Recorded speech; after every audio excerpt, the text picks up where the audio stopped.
saludo muy especial para todos ustedes, queridos hermanos. Sean bienvenidos a este día, a nuestro curso Historia de Salvación, la Biblia para la Vida, un programa de formación creado por el Apostolado de Reparación y por nuestra comunidad de siervos reparadores de los Sagrados Corazones.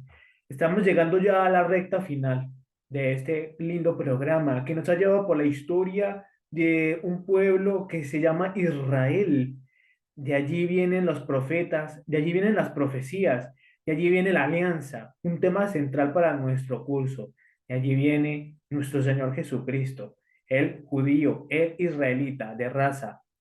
Pero hoy vamos a seguir profundizando en este gran misterio de salvación para todos nosotros, que no concluye con Jesús, por el contrario, es el inicio de una nueva etapa, una nueva alianza, que es la mejor palabra que puede describirlo, justamente en el anuncio que hace Jeremías.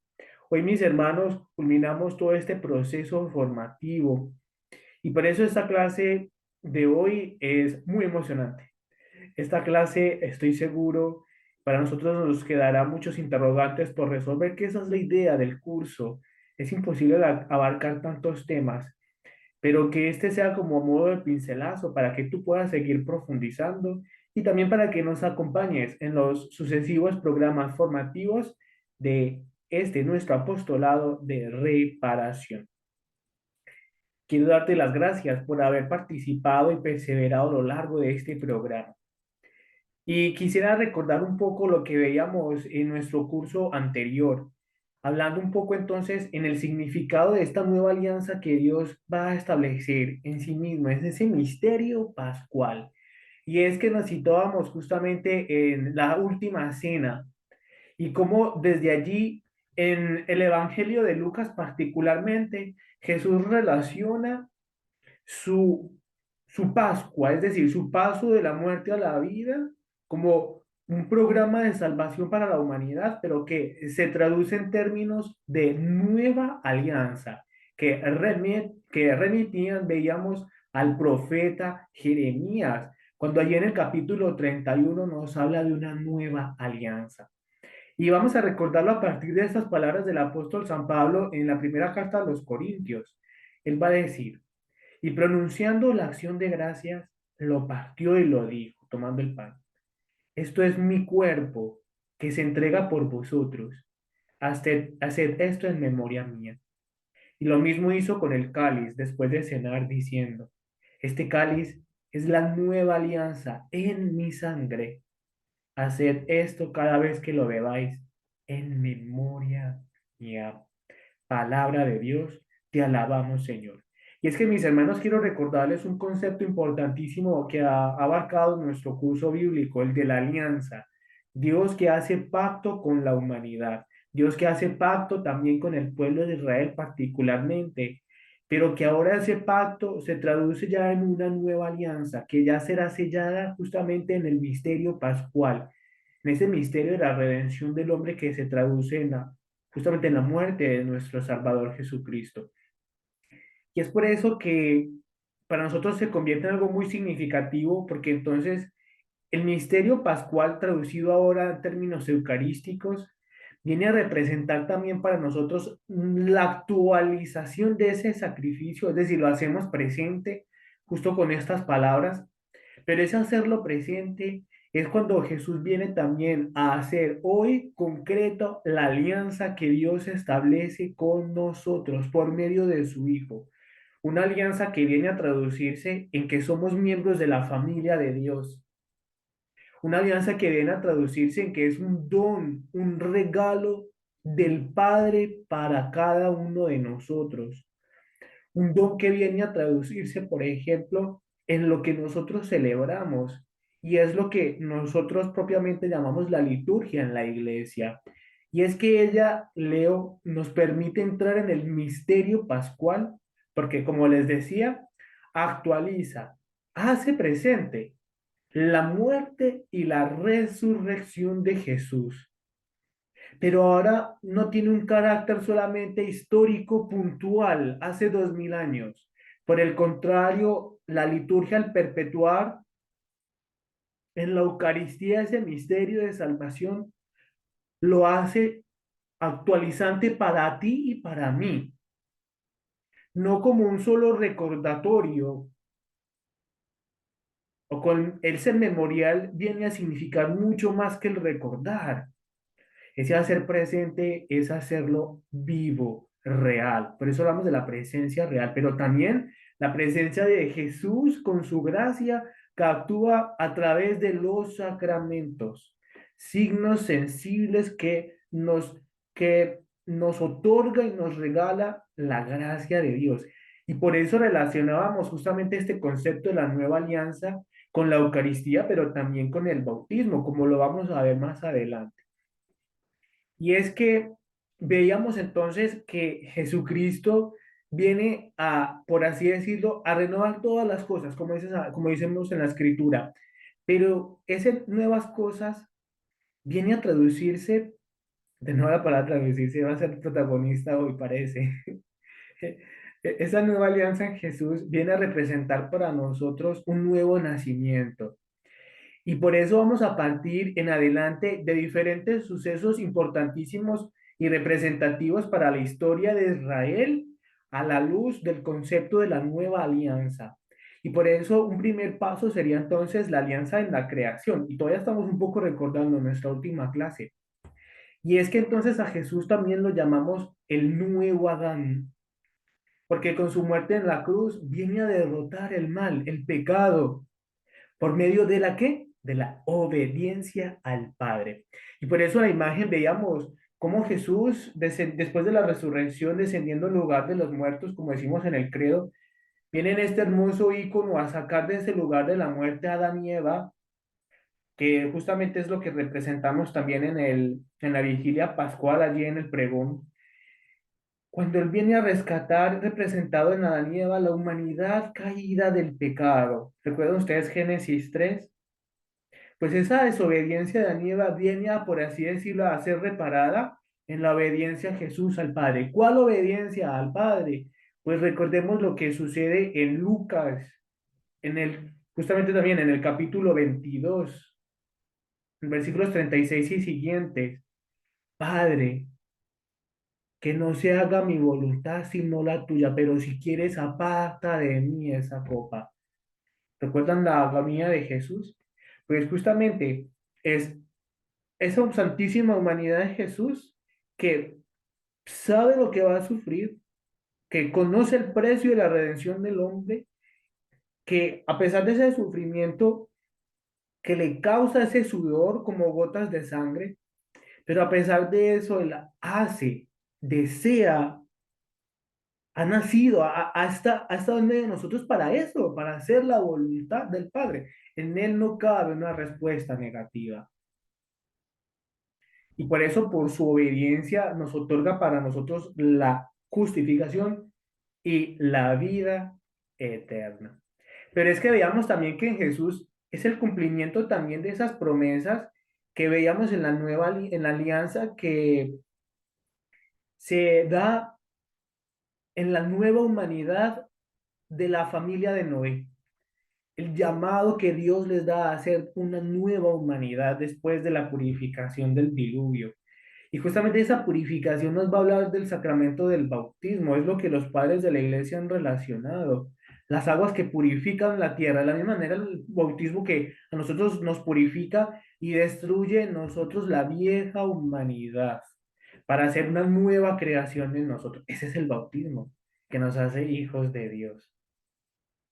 Y esa es la prefiguración que vemos nosotros entonces en el diluvio, pero en el cumplimiento ahora de Jesús, un Jesús que es Dios, Jesucristo, verdadero Dios y verdadero hombre, que no necesita ser purificado, pero que él desea recibir el bautismo de Juan, un bautismo que llama, no es el bautismo del sacramento, por cierto, hay que aclararlo, pero es un bautismo que llama a la penitencia, a la transformación interior. Y Jesús desea hacerlo porque dicen los padres de la iglesia, Dios con eso, con su inmersión, representando su muerte, y luego cuando asciende de las aguas, representando la resurrección gloriosa. Y nosotros justamente descendemos con él a las aguas para morir al pecado y renacer al hombre nuevo. Y eso lo vemos representado en la persona de Jesús. Pero es que también Jesucristo es el cumplimiento de las antiguas promesas, que significa la alianza, ¿verdad? Y por eso lo relacionamos también con la alianza que Dios establece con Abraham, recordando tres promesas importantes. Cuando recuerden que le mostraba las estrellas del cielo, ¿recuerdan? Te daré una descendencia numerosa, ¿recuerdan? Te daré una tierra para ti, para esa descendencia. Y de tu linaje y de tu, bueno, más que linaje, de tu descendencia serán bendecidas todas las naciones. Y continúo leyendo. Cristo lleva a cumplimiento la promesa hecha a Abraham. ¿Cuál promesa? Pues esta, que por ti se bendecirán todos los linajes de la tierra, porque la gracia de Dios llega a todas las naciones. En Jesús se abren las puertas ya no solamente para el pueblo elegido, sino que con Él, de su costado abierto, allí podemos entrar todos y cada uno de nosotros, desde el primer hombre hasta el último. Y así como Abraham, continúo leyendo, fue llamado justo por Dios a causa de su fe, nosotros somos llamados también, miren qué lindo, justos por Dios por creer en Jesucristo. La fe, mis hermanos, esa virtud teologal es tan importante. Es la fe la que nos abre justamente esa puerta del cielo, la puerta del costado del corazón de Jesús. Y fíjense que también los padres de la iglesia han relacionado justamente este pasaje que ven en la imagen, cuando Dios pone a prueba, Yahvé pone a prueba a Abraham, pidiéndole el sacrificio de su hijo Isaac, su único hijo, el hijo de las promesas. Y es cuando se le aparece el ángel, no lo hagas, detente. Y es así cuando aparece este cordero para ser sacrificado. ¿Recuerdan ustedes? Pues allí los padres relacionaron también todo este pasaje tan significativo, tan lleno de símbolos. Isaac cargando los maderos, llevado por su padre para ser sacrificado. Pero a él se le reservó este acto que justamente significa la no aceptación, el rechazo del pueblo de Israel por el sacrificio de los niños o de los bebés, cosa que en la época antigua era muy conocida. Pero es que allí hay mucho más, un significado mucho más profundo. Pues Dios Padre, por así decirlo, no perdonó a su hijo, por el contrario lo entregó a la muerte. Pero no es un designio de maldad, evidentemente, lo entendemos, ¿no es cierto? Es un designio de salvación. Y, y, y en esos términos y en esa clave es que debemos entenderlo. Mira lo que dice San Pablo en Gálatas 3 27 20 al 27. ¿Cuántos habéis sido bautizados en Cristo? Os habéis revestido de Cristo. No hay judío y griego, esclavo y libre, hombre y mujer, porque todos vosotros sois uno en Cristo Jesús. Y si sois de Cristo, sois descendencia de Abraham y herederos según la promesa. ¿Herederos de qué? ¿De cuál promesa? Pues de la bendición que llega a cada uno de nosotros. Y una bendición que por eso no debe existir límites entre las personas, no deben haber acepción de personas. Y por eso el Papa Francisco nos habla de una iglesia abierta. ¿Abierta a quién? Al pecador, pero no para ver, no para justificar el pecado, porque nosotros no somos quien para juzgar el pecado del otro. Sí somos los brazos de Dios para acoger al pecador, para que se arrepienta, para llamarlo a la conversión, pero porque hemos acogido, pero porque hemos abrazado, porque estamos con el que sufre.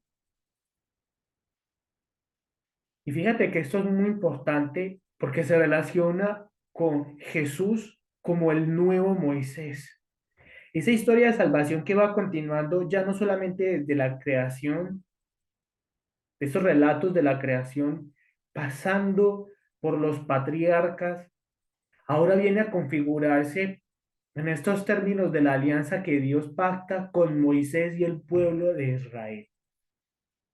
Y por eso a Jesús lo podemos y los llaman también como el nuevo Moisés. Recuerden que Moisés es un personaje muy importante para el Antiguo Testamento.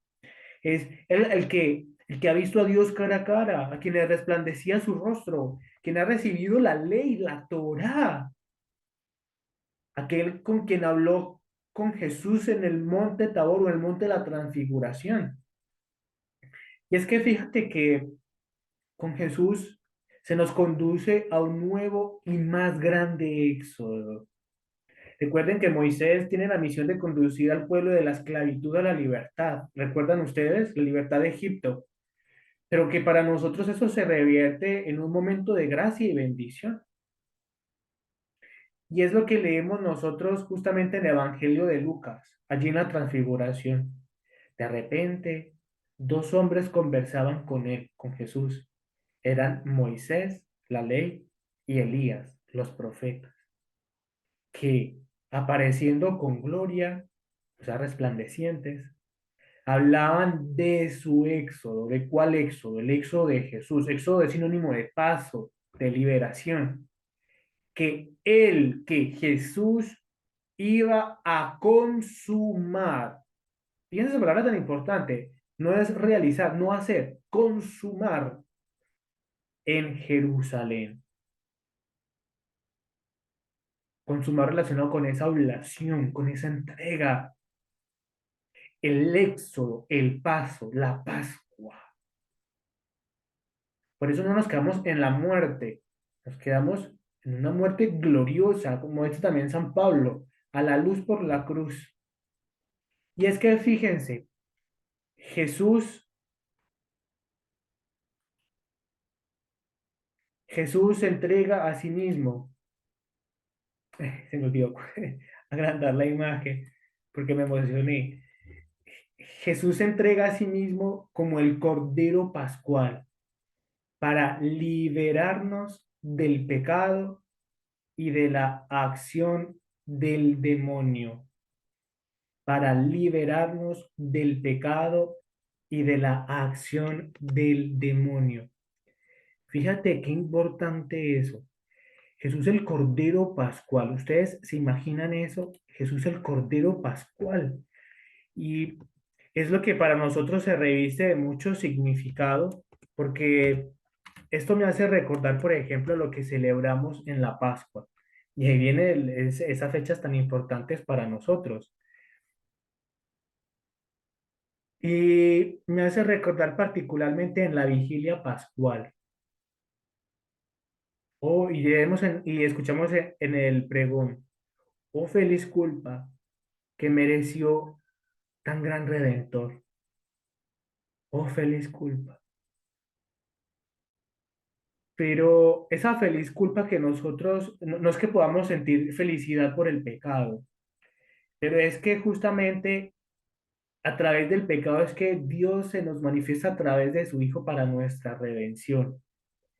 Pero es que aquí está el misterio tan grande de Jesús que estamos hoy recordando, mis hermanos. Es el que se entrega, que se dona, pero no solamente que se abaja para vivir con los hombres, sino que lo entrega todo, su vida. Y justamente les decía que Jesús como judío, que es como israelita, por lo tanto podemos entenderlo en el sentido de que esto que viene, Jesús no vino a abolir la ley de Moisés. Por el contrario, él va más allá, invita a una disposición del corazón, su predicación, su buena nueva, el anuncio del reino, su llamado a la conversión es para ir a algo más profundo de la letra, de la ley de lo que está escrito, de una práctica, de la literalidad. Son las disposiciones que nos hablan de un corazón abierto a la gracia de Dios para transformarlo y para transformar la vida de los demás. Porque si no lo entendemos en esa clave, mis hermanos, su sacrificio es en vano. Pero es que no lo es, porque es el mismo Dios que se sacrifica. Pero es que Él espera de ti y de mí también una respuesta a ese sacrificio. Y por eso la ley representa al mismo tiempo, un punto de unión, pero también un punto de distinción entre Moisés y la nueva alianza en Jesucristo. Y es que esto tiene que ser claro, mis hermanos, para nosotros, porque eso nos permitirá entender el Antiguo Testamento no solamente como algo del pasado, ni tampoco algo abolido por la nueva ley, es decir, la nueva alianza. No, porque decíamos en la clase anterior que esta alianza nunca ha sido derogada, porque Dios es fiel a sus promesas, porque Él no se retracta, porque Él es misericordioso y porque Israel sigue siendo su pueblo escogido. Y es que Israel no se acabó con Jesucristo. El pueblo judío, mis hermanos, está todavía en medio de nosotros. Y es un pueblo que también, como nosotros, ha sufrido mucho y sufre persecución y ha sufrido persecución. Pero lo más lamentable es que ha sufrido también persecución por parte de los cristianos en algunos momentos de la historia. Pero sabemos que hoy no es así. Pero hoy debe para nosotros tener claro y tenemos que tener esa claridad de que esa alianza no ha sido derrogada. Lo que ha sido es perfeccionada, pero más que perfeccionada, llevada a su culmen, a su plena realización en Jesucristo. Pero es que eso no significa la derogación del anterior. Y por eso, en un principio con Moisés, encontramos que la justificación, que también es gracia de Dios, porque es un regalo de Dios, hemos visto, la alianza es un don suyo, que está basado particularmente en la observancia de la ley. Por ejemplo, si ustedes cumplen mi alianza, yo prometo que seré su Dios. Ustedes son mi pueblo, yo seré su Dios. Es decir, es una alianza que tiene una serie de cláusulas. Y es la manera en que Dios se fue revelando al pueblo para decirles, miren, yo soy su Dios, esto espero de ustedes. Cumplan mi ley, cumplan la alianza.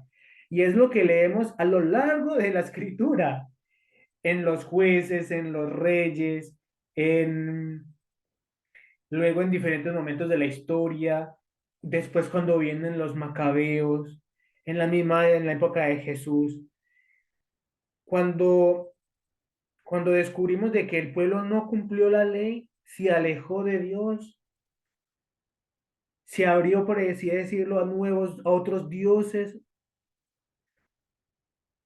abandonaron la ley, la Torá, y por eso afrontan las consecuencias de, por ejemplo, del exilio.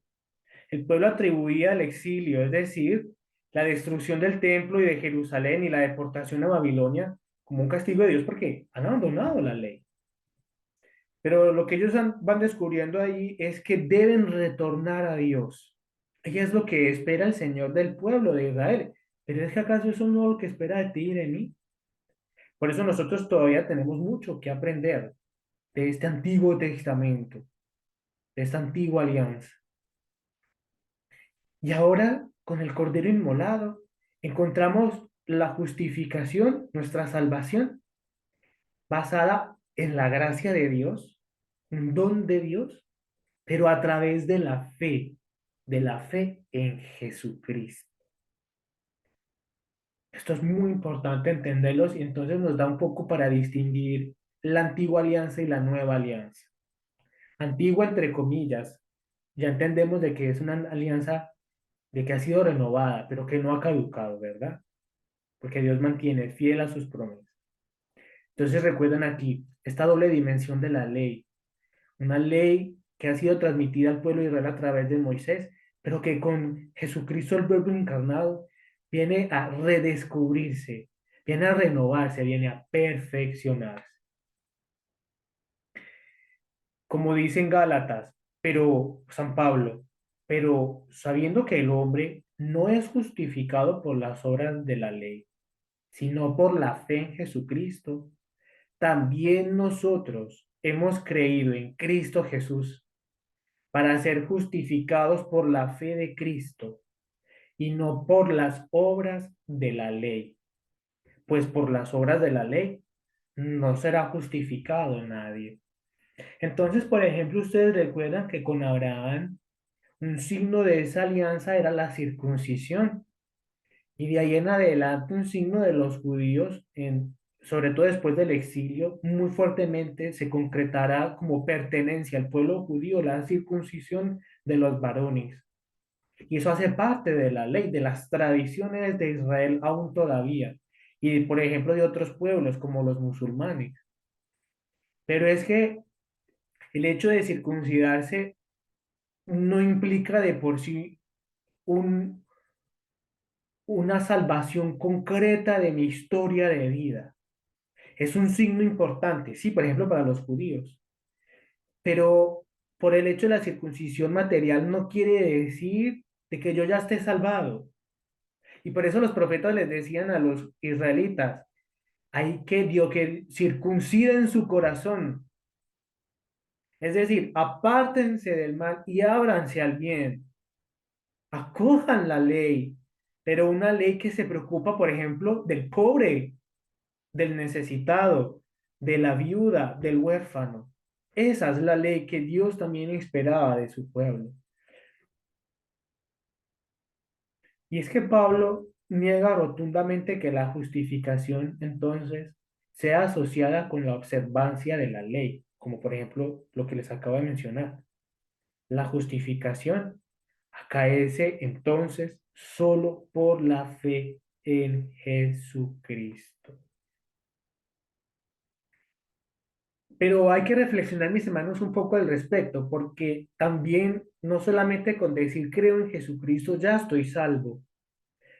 Allí, como el ejemplo que me gusta mencionar, son dos caras de una misma moneda. La fe en Jesucristo, pero una fe que se traduce en obras. Y es que reflexionemos, si el cristiano se encuentra ahora libre de la ley, no vive ya para un libertinaje o un desenfreno en las pasiones, en las malas pasiones. El cristiano ya no vive para sí, sino que deja su lugar a Cristo para que viva en él, para que viva en ti y en mí. Y esto ocurre por medio de la fe. Y es que un ejemplo de ello lo encontramos en Pablo, Pablo que se abre a la vida de Cristo, dejándole un lugar, un espacio en su vida. Y por eso la fe del cristiano no tiene como objeto una idea, una cosa, sino una persona. Y esa persona, mis hermanos, es el Hijo de Dios. Y por eso él decía, yo soy la verdad y la vida, yo soy el camino, la verdad y la vida. Por eso nosotros creemos que la verdad es una persona, no solamente es una manera de vivir o una concepción filosófica, es mucho más profundo, es algo existencial. Y es que miren lo que dice San Pablo, unas palabras fascinantes, justamente en Gálatas 20, versículos 19 al 20. Perdón, Gálatas 2 dice, pues yo he muerto a la ley por medio de la ley, con el fin de vivir para Dios. Y es que estoy crucificado con Cristo, vivo, pero no soy yo el que vive, es Cristo quien vive en mí. Y mi vida de ahora en la carne la vivo en la fe del Hijo de Dios, que me amó y se entregó por mí. Palabra de Dios. Estas palabras son fascinantes. Vivo, pero no soy yo el que vive, es Cristo quien vive en mí. Cristificarnos, mis hermanos. Esta es una de las vías que espiritualmente se habla, la vía unitiva y la vía combativa. Y para nosotros decir lo mismo, ¿qué tendríamos que hacer, mis hermanos? ¿Qué tendríamos que hacer nosotros para continuar ese camino de unidad con Cristo? Para seguir ese camino de combate con Cristo. ¿Somos militantes del Señor o no? Y por eso, qué bueno preguntarnos lo siguiente. ¿Qué mensaje puede ofrecer para nosotros Gálatas 2:20 a nuestro mundo de hoy que busca, por ejemplo, promover el individualismo, el apego a las cosas materiales, tantas cosas que nos puedan alejar de ese fin que buscamos, el fin de la felicidad, de la vida eterna, morar con Dios? Por eso, pregúntate, ¿qué obstáculos hay en tu vida que no te permite decir lo mismo que Pablo? Si es que ya no soy yo quien vive, es Cristo quien vive en mí. Ustedes no saben cuánto deseo decir lo mismo de corazón, pero en el fondo podemos hacerlo, ¿sabes?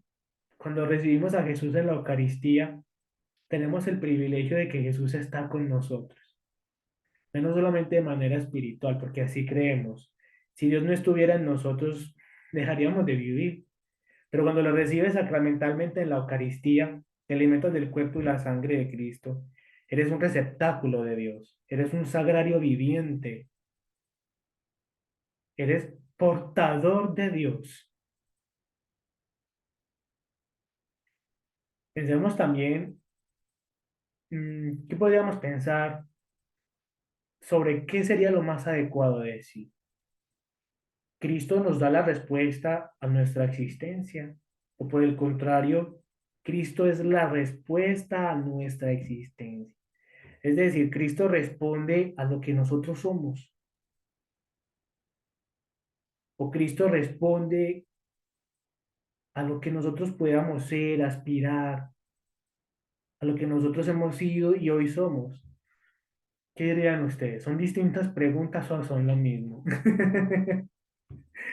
Ahorita son simplemente pinceladas que quisiera que después en otro momento en tu oración puedas hacerlo, porque sé que tomas nota o por lo menos tomas pausa del video y por lo menos ponte a reflexionar un poco, ¿no? Y en un tercer punto, ¿qué ideas, por ejemplo, te sugiere cuando ves una cruz?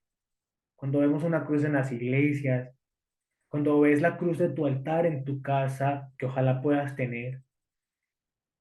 ¿Para ti qué significa la cruz de Cristo? Dolor, obediencia, sacrificio, amor. ¿Qué representa para ti?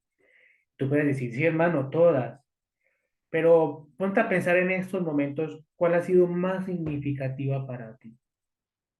Y es que San Pablo, lo hemos acabado de escuchar, él dice que está crucificado con Cristo. Guarda estas palabras, especialmente si en tu vida hoy estás afrontando un momento de ansiedad, si estás afrontando un momento de lucha interior contra algún pecado recurrente, y pídele al Señor que por medio de su palabra tú también puedas crucificar en el madero de la cruz, clavar allí aquello que no te deja ser auténticamente feliz. Y es que mis hermanos, en la nueva alianza, el fundamento de nuestra relación con Dios será entonces la gracia, mis hermanos, una gracia que recibimos por fe. Por eso, mis hermanos, la fe es un don, es un regalo que tenemos que cuidar y valorar. Y por eso tenemos que hacer como el Padre de esta parábola, el Padre misericordioso, y sentirnos en los brazos de Dios que nos acoge por su Hijo Jesucristo. Porque si fuera por nosotros mismos, ¿qué pudiera haber? Pero es que Dios Padre te contempla a ti con tanto amor, porque ve en ti lo que ha depositado su Hijo Jesús, que su gracia, su amor, su fe, su esperanza, su caridad. Por eso eres un don precioso a los ojos de Dios. Por eso Dios te abraza como abraza al Hijo pródigo en este día y te dice que te ama muchísimo, porque Él quiere establecer contigo esa nueva alianza, ese don, un don que implica relación entre un padre y un hijo, hijo que eres tú, una hija muy amada, un hijo muy amado. Pero, mis hermanos, una relación que implica de nosotros entonces una respuesta que nos debe llevar por el arrepentimiento de nuestros pecados. Pero es que el cristiano no se queda en el mal, Por el contrario, nos lleva a vivir en el amor de Dios, en el amor a nuestro prójimo, en el amor a nosotros mismos, la triple dimensión del amor. Hoy tantos jóvenes que pasan depresión, tantas personas que quieren quitarse la vida, tantos mis hermanos que no le encuentran sentido a su existencia, como veíamos.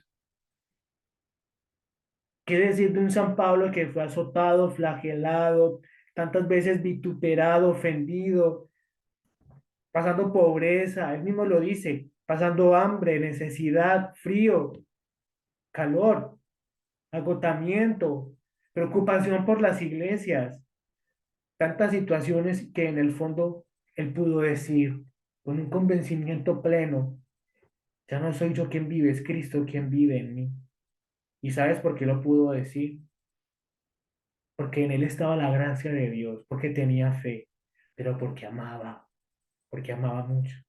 Y ese amor era el que incrementaba en él el celo por hacer la voluntad de Dios y por llevar su palabra a tiempo y a destiempo. Y es lo que tú y yo podemos también hacer, no yendo al África, pero sí con los tuyos, con tu familia, con tus seres queridos. Y es que, mis hermanos, Cristo también lleva a cumplimiento la alianza que Dios hizo con David. Recuerden ustedes entonces ya esta otra etapa muy importante dentro de la historia de salvación del pueblo de Israel, cuando hablamos del tiempo de la realeza, iniciando prácticamente con David después de Saúl.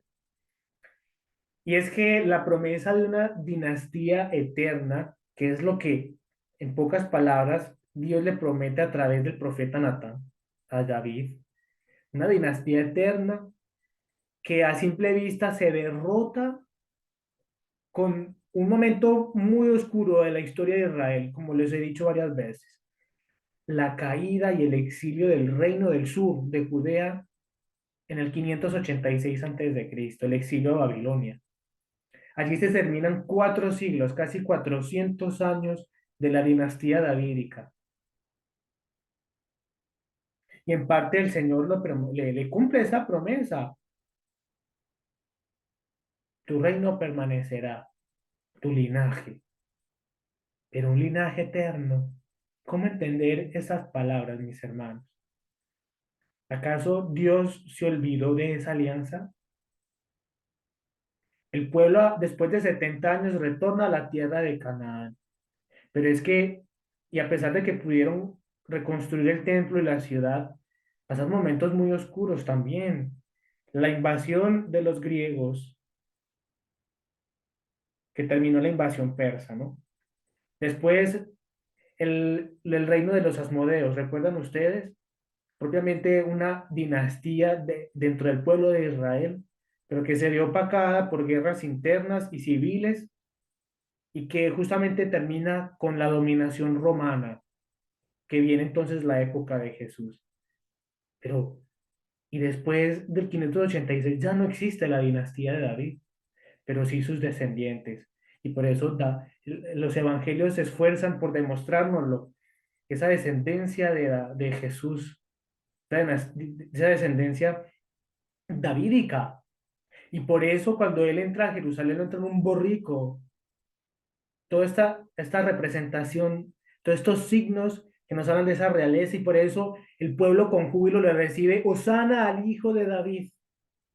Ese hijo de David es un título mesiánico que están queriendo decir, reconociéndole a David no solamente su condición de profeta o de rabino, sino de algo más grande, nuestro Salvador, nuestro Redentor.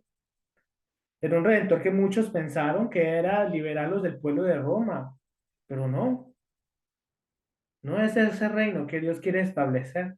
Y por eso ante Pilatos le dijo Jesús, es que mi reino no es de este mundo. Por eso Jesús, descendiente de David, continúo leyendo, restablece el reino ya en una dimensión universal, un reino que es eterno, pero que se hace eterno justamente por su resurrección y por su ascensión a la derecha del Padre. Y por eso ese reino no es de este mundo, es un reino mucho más grande que trasciende ¿Cuántos imperios, cuántas naciones en auge al final decaen y surgen nuevos países y nuevos imperios? El reino de Dios es distinto. Y por eso se cumple en Jesucristo, porque ya es un reino que no solamente es para un pueblo específico, para Israel, sino que viene a traer ya un fruto que es la salvación para todas las naciones, una salvación universal. Y eso se consuma no solamente con su muerte, sino que especialmente con su resurrección. Recuerden la Pascua, eso es muy importante. El paso de la muerte a la vida. Y por eso, mis hermanos, la historia de salvación no puede culminar con la venida de Cristo, porque Él les prometió a los apóstoles que estará con nosotros, con ellos, con su iglesia, hasta el fin del mundo. Sopla su Espíritu Santo, les da la misión, vayan y hagan discípulos a todas las naciones. Y por eso el nacimiento de la iglesia lo entendemos justamente allí en Pentecostés, cuando los apóstoles pasan del temor al amor, por así decirlo, el amor por el reino, por propagar el mensaje que han recibido.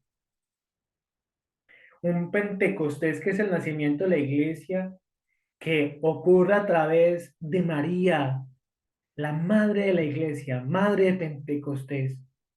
Y lo es porque es la madre del Redentor. Y por eso ella es como el pórtico, el paso de esa antigua alianza a la nueva alianza. Ella que participa de ese plan de salvación. Y por eso, ¿cómo no mencionarla en nuestro curso? A nuestra madre que por su sí se convierte también en cooperadora, copartícipe de ese plan salvífico divino.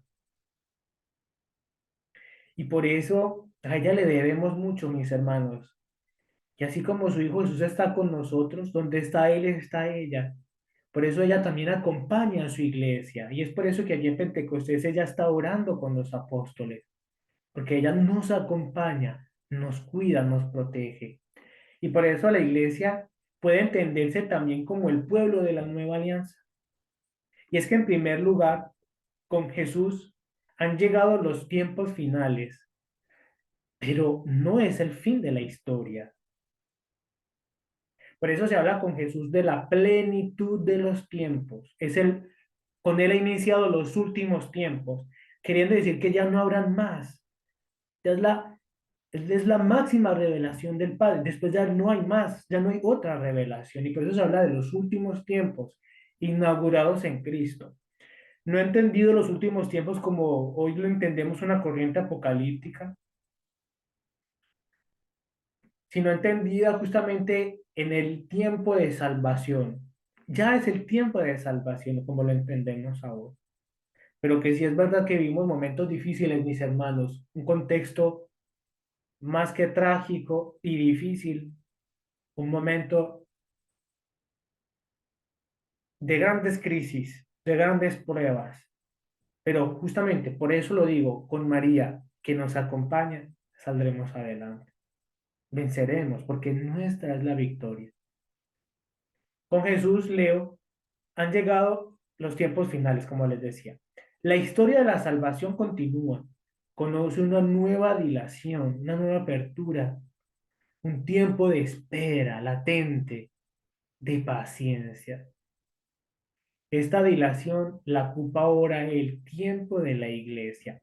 Es decir, Jesús resucita, asciende a los cielos, promete el Espíritu, lo envía en Pentecostés, pero es también, como decíamos antes, una salvación que es ya, pero todavía no está completa, mis hermanos, porque el pecado continúa, el hombre continúa pecando, ya ha sido redimido, ya ha sido salvado, pero ahora nosotros también con María somos copartícipes de ese plan salvífico, porque ahora nos estamos jugando nuestra salvación. Y por eso Es necesario que todo de nuevo que está latente esperando a que sean restauradas de nuevo todas las cosas, como el plan primigenio de Dios. Pero no es un milenialismo, que a los 1000 años ya todo volverá a ser de nuevo y todo será destruido. No, mis hermanos. Tenemos que entenderlo en el sentido de una renovación. Es decir, Jesús asciende a los cielos, promete el Espíritu, lo envía, y es el tiempo de la iglesia porque esa hora es el tiempo de la salvación. Y por eso nosotros somos iglesia. Y en nosotros también está ser motivo de salvación para los demás pueblos, para las demás ciudades, para las demás familias, para nosotros mismos, nuestra familia. Y por eso es el tiempo de la iglesia, porque es ahora donde se cumplen todas estas promesas, mis hermanos. Dios está con nosotros. Por ella y en ella, por encargo de Cristo, o sea, por la iglesia, se va a hacer presente al mundo y a los hombres la salvación adquirida por Cristo. Así todos los hombres en todos los tiempos tienen esto, es hermoso, la posibilidad de acceder a la salvación. Por eso, ese, esa, ese pasaje tan hermoso, tú eres Pedro y sobre ti edificaré mi iglesia, las llaves del reino. Y por eso es un encargo que hemos recibido de Cristo, cabeza de la iglesia. Y nosotros somos el cuerpo místico de Cristo, estamos injertados en él, hacemos parte de él. Y por eso nosotros somos sacramento de salvación. Una palabra muy bonita que viene desde el Concilio Vaticano y también dentro del magisterio y la tradición de la iglesia, que viene a ser eso, somos signo de salvación para los hombres. Y por eso, como leemos acá también, este poder salvador concedido a la iglesia, esta lo ejerce, como ya se vio, por medio de la palabra. Y es lo que es este curso. Esa palabra de Dios en donde Él se ha revelado, la iglesia tiene también la misión de propagarla, de defenderla, de anunciarla, de estudiarla y darla a conocer. Y eso ocurre, mis hermanos, a través de unos signos sensibles, visibles, o sea, los sacramentos. Y en tercer lugar, todo esto ocurre hasta que llegue el momento, un momento particular, que a nosotros lo es desconocido, que hace parte del misterio de Dios, que es la segunda venida de Cristo, la venida gloriosa, que es entonces cuando se consumirá en los hombres y en el mundo aquello que Cristo adquirió para sí y que a través de la iglesia va germinando en la historia. Y por eso estas palabras que les decía, ahora yo te digo, tú eres Pedro, y sobre esta piedra edificaré mi iglesia, y el poder del infierno no la derrotará. Por eso tantos siglos de historia, mis hermanos, que cuando uno la estudia es fascinante y se descubre cómo a pesar de Dios acompaña, Jesús está en su iglesia y la preserva.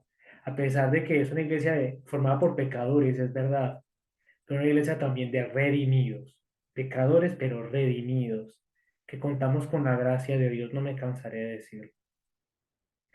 Y por eso, mis hermanos, yo te invito a que en estos momentos leamos juntos este hermoso cántico en Efesios, un cántico que nos habla de un Jesús Salvador, que viene a instaurar en él y hacer nuevas todas las cosas. Un cántico que nos habla justamente de ese plan salvífico de Dios Padre por la humanidad por amor. Y con este cántico cerramos este curso bíblico porque en él no encuentro mejores palabras para resumir la salvación que Dios tiene para ti, para mí, que es su Hijo Jesucristo, a través del Espíritu Santo, el dador de vida.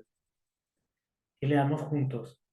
Bendito sea Dios, Padre de nuestro Señor Jesucristo, que nos ha bendecido en la persona de Cristo, con toda clase de bienes espirituales y celestiales. Él nos eligió en la persona de Cristo antes de crear el mundo para que fuésemos consagrados, e irreprochables ante Él por el amor. Él nos ha destinado en la persona de Cristo, por pura iniciativa suya, a ser sus hijos, para que la gloria de su gracia, que tan generosamente nos ha concedido en su querido Hijo, redunde en alabanza suya. Por este Hijo, por su sangre, hemos recibido la redención, el perdón de los pecados, el tesoro de su gracia, sabiduría y prudencia, ha sido un derroche para con nosotros, dándonos a conocer el misterio de su voluntad. Este es el plan que había proyectado realizar por Cristo cuando llegase el momento culminante, hacer que todas las cosas tuviesen a Cristo por cabeza, las del cielo y las de la tierra. Palabra de Dios. Te alabamos, Señor.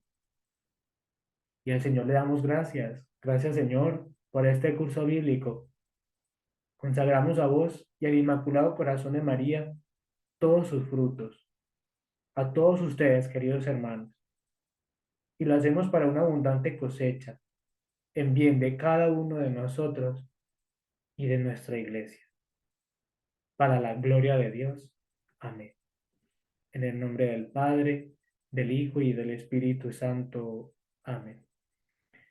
Mis hermanos, qué alegría. Muchísimas gracias por acompañarnos de nuevo en este curso. Dios los bendiga a cada uno de ustedes. Les ha acompañado en este maravilloso camino el hermano Samuel de la Comunidad de Siervos Reparadores, transmitiendo desde nuestra fundación en Uruguay. Ojalá nos podamos ver en una próxima ocasión, en un nuevo curso diseñado, estoy seguro que con mucho cariño para todos ustedes. No se olviden de dejar sus comentarios y les agradezco mucho por ellos. Dios los bendiga y hasta la próxima. Muchas gracias.